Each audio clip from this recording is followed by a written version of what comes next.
August 13, 1986.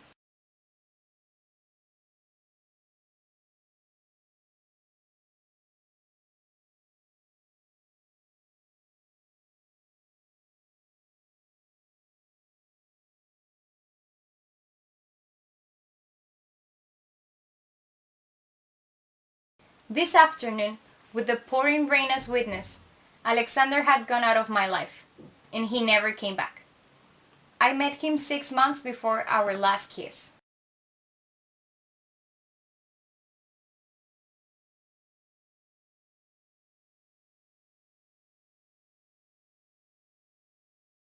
I had fallen for him since the first look from his beautiful green eyes.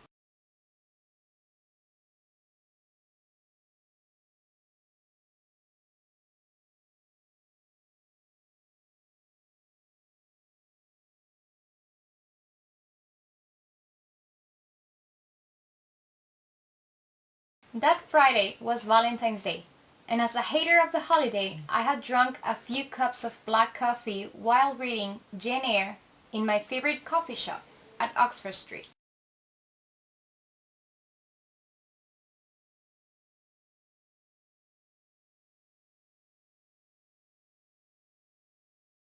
At some point during my reading, I felt fire over my neck, burning out my feelings, melting my heartbeats and turning them into a heavy melody. I felt absurd. His eyes, those deep green woods, didn't apart their gaze of me. Alexander had leaned on the counter and kept staring at me, just watching. He was analyzing my reaction, and when he felt the connection between our souls, I had the pleasure of receiving the most beautiful and broad smile I have ever seen.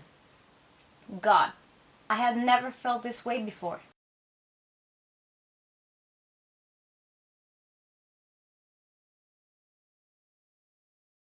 After I had looked at his cheerful smile and the way it created dimples on his cheeks, he stood up, walked down the cafe until he had reached my table, and then proceeded to sit down opposite of me and observe me as I observed him back.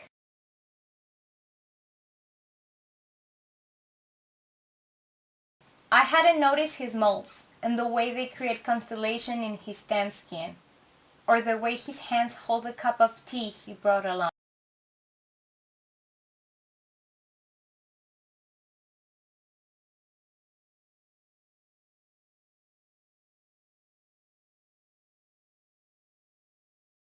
It felt like a dream, since I have always felt like I was not the kind of girl boys fall for.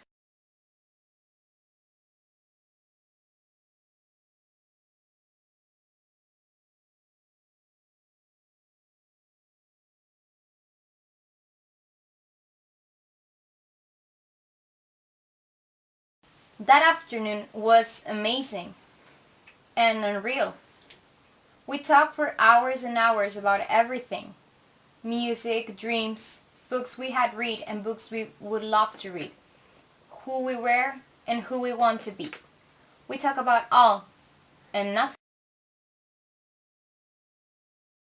At some point during our deep conversation, I managed to notice dumbfounded looks of the other diners.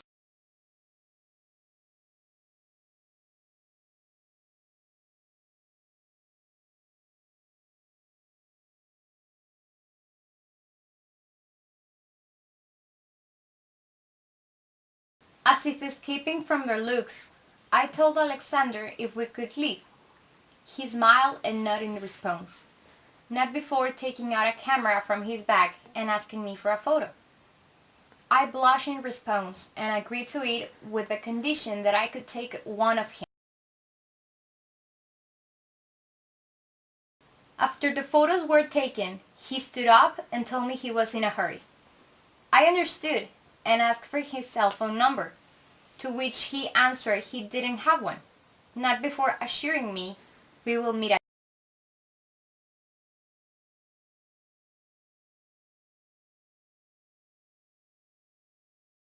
He took my right hand and placed a soft kiss on it, and ran out of the cafe at a full speed. As I noticed he forgot the photo he had just taken of me on the table, I grabbed the photo and ran after him.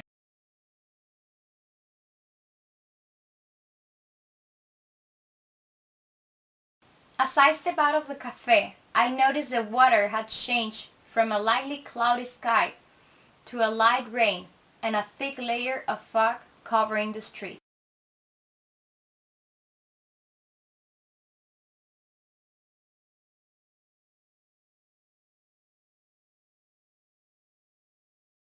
As I searched for him, I managed to spot his back running through the fog into the distance.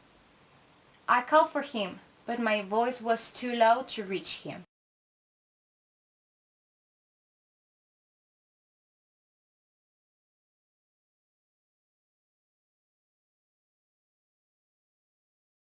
As I stood there looking at the photo, his back slowly faded and merged with the fog, making him disappear from my sight and possibly existence.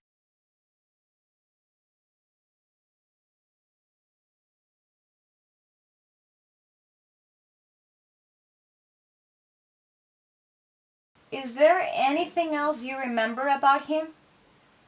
I lost my train of thoughts as the lady in the white coat asked me a question.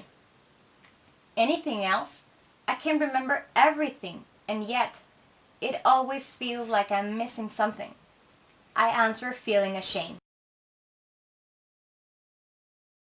Do you, by any chance, keep the photo you took of him?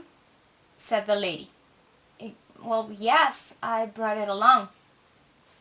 I took the photos out of my coat's pocket and handed both of them to her. As she looked at them, I could feel a shiver run down my spine. I don't know how to tell this to you, Ella, but this photo of him is blank. Her words shocked my mind and made me realize that maybe one of us was insane, and it wasn't her.